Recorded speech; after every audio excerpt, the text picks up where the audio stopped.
पंचांग के अनुसार भाद्रपद मास यानी भादो के महीने के शुक्ल पक्ष की तृतीया तिथि को हरतालिका तीज के रूप में मनाया जाता है। इस व्रत को सुहागिन महिलाएं अपने अखंड सुहाग के लिए और कुंवारी कन्या मनचाहा वर प्राप्ति के लिए रखती है।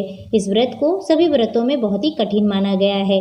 2024 में हरतालिका तीज का व्रत 6 सितंबर 2024 दिन शुक्रवार को रखा जाएगा।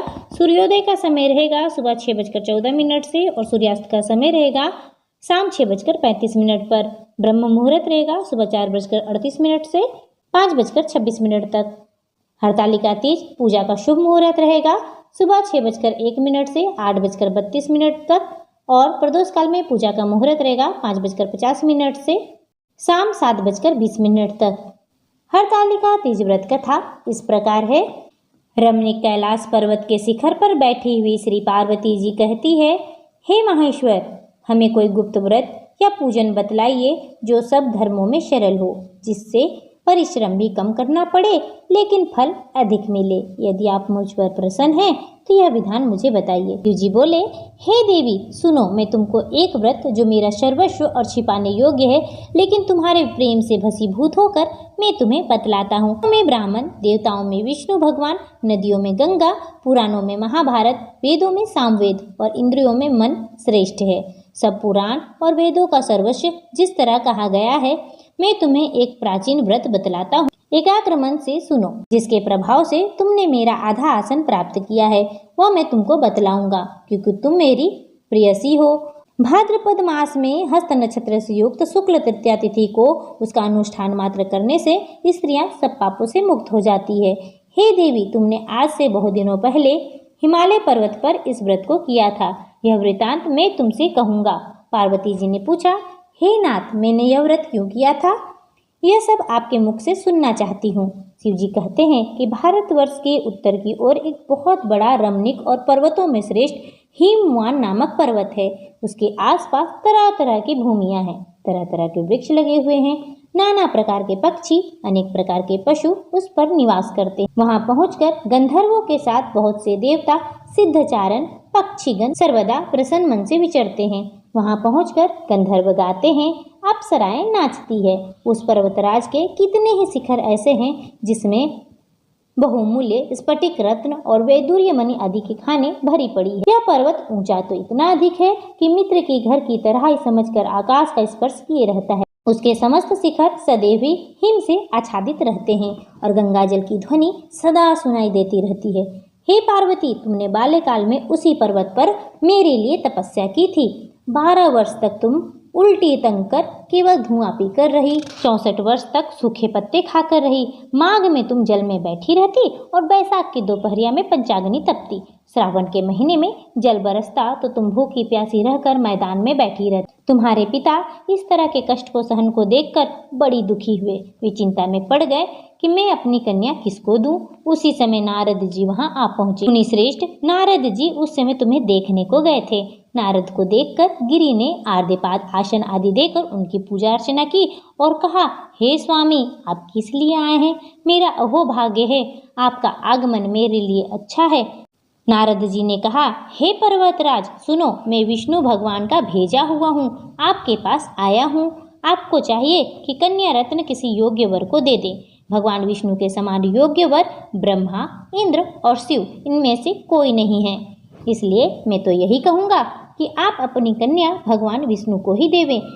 हिमवान ने कहा, भगवान विष्णु स्वयं अगर मेरी कन्या ले रहे हैं और आप यह संदेश लेकर आए हैं तो मैं उन्हें ही अपनी कन्या दूंगा।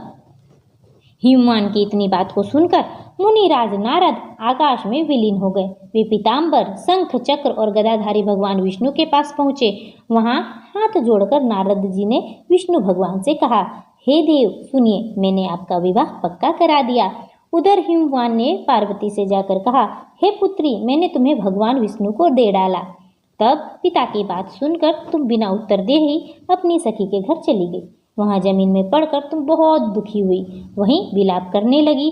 तुमको इस तरह विलाप करते देख एक सखी पास आकर कही, देवी तुम इतनी दुखी क्यों हो? इसका कारण मुझे बता। तुम्हारी जो भी इच्छा होगी मैं यथाशक्ति उसे पूर्ण करने की चेष्टा करूंगी, इसमें कोई संशय नहीं है। पार्वती बोली, मेरी जो कुछ अभिलाषा है उसे तुम प्रेम पूर्वक सुनो। मैं एकमात्र शिव जी को ही अपना पति बनाना चाहती हूँ, इसमें कुछ भी संशय नहीं है। मेरे इस विचार को पिता ने ठुकरा दिया है, इससे मैं अपना शरीर को त्याग दूंगी। पार्वती की इस बात को सुनकर सखियों ने कहा कि शरीर का त्याग ना कर, चलो किसी ऐसे वन को चले जहाँ पिता को पता ना लगे। ऐसी सलाह कर तुम वैसे वन में जा पहुंची। उधर तुम्हारे पिता घर घर तुम्हें खोजने लगे। दूतों द्वारा भी खबर लेने लगे कि कौन देवता या किन्नर मेरी पुत्री को हर ले गया। उन्होंने मन ही मन कहा, मैंने नारद जी के आगे प्रतिज्ञा किया है कि अपनी पुत्री भगवान विष्णु को ही दूंगा। ऐसा सोचते सोचते हिमवान मूर्छित हो गए।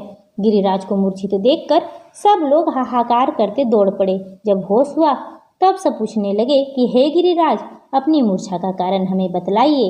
हिमवान ने कहा, आप लोग मेरे दुख का कारण सुने, ना मालूम कौन मेरी कन्या को हर ले गया। ऐसा नहीं हुआ तो उसे किसी काले सांप ने तो काट लिया होगा या फिर सिंह खा गए होंगे। हाय हाय, मेरी बेटी कहाँ गई? किसी दुष्ट ने मेरी पुत्री को मार डाला। ऐसा कह वायु के झोंके से कांपते हुए वृक्ष के समान कांपने लगे। इसके बाद हिमवान तुम्हें वन वन खोजने लगे।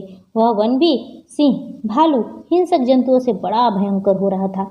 तुम भी अपनी सखियों के साथ उस भयानक वन में चलती चलती एक ऐसी जगह पहुंची जहां एक नदी बह रही थी। उसमें रमणीय तट पर एक बड़ी सी कंदरा थी। तुमने उसी कंदरा में आश्रम बना लिया और मेरी एक बालुकामयी प्रतिमा बनाकर अपने सखियों के साथ निराहार रहकर मेरी आराधना करने लगी। जब भाद्रपद शुक्ल पक्ष की हस्तयुक्त तृतीया तिथि प्राप्त हुई तब तुमने मेरा विधिवत पूजन किया, रात भर जागरण किया, गीत वाद आदि से मुझे प्रसन्न किया। तुरंत राज के प्रभाव से मेरा आसन डोल उठा, जिससे मैं तत्काल उस स्थान पर जा पहुंचा जहां तुम अपनी सखियों के साथ रहती थी। वहां पहुंचकर मैंने तुमसे कहा कि मैं तुम पर अति प्रसन्न हूँ, बोलो तुम क्या चाहती हो। तुमने कहा, हे मेरे देवता, यदि आप मुझ पर प्रसन्न हैं तो मेरे पति बने।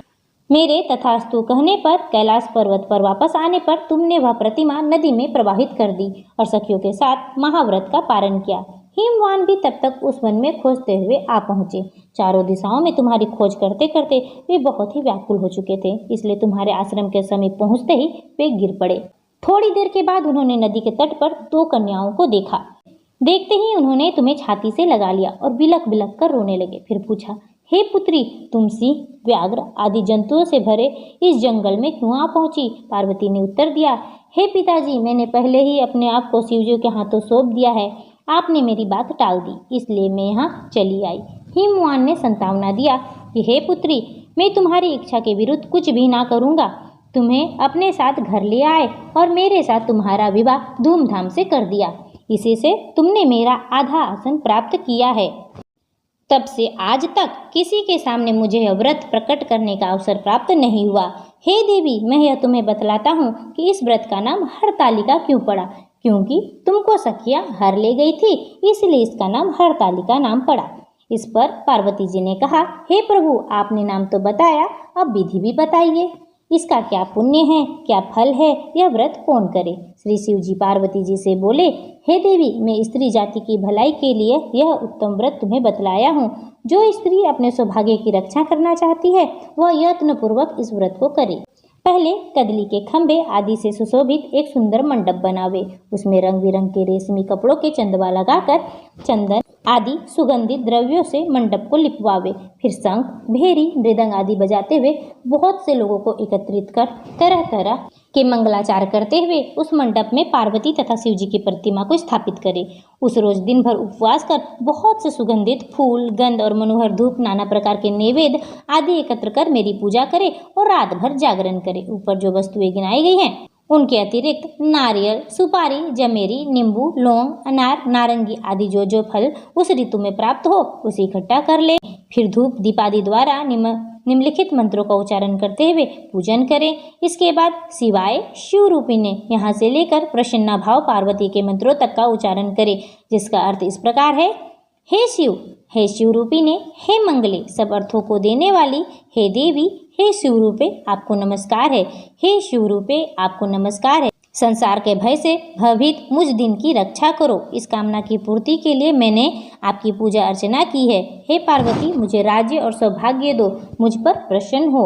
इन्हीं मंत्रों से पार्वती तथा शिव जी की पूजा करें। तदंतर विधि पूर्वक कथा सुने और ब्राह्मण को वस्त्र, गौ, सुवर्ण आदि देवे।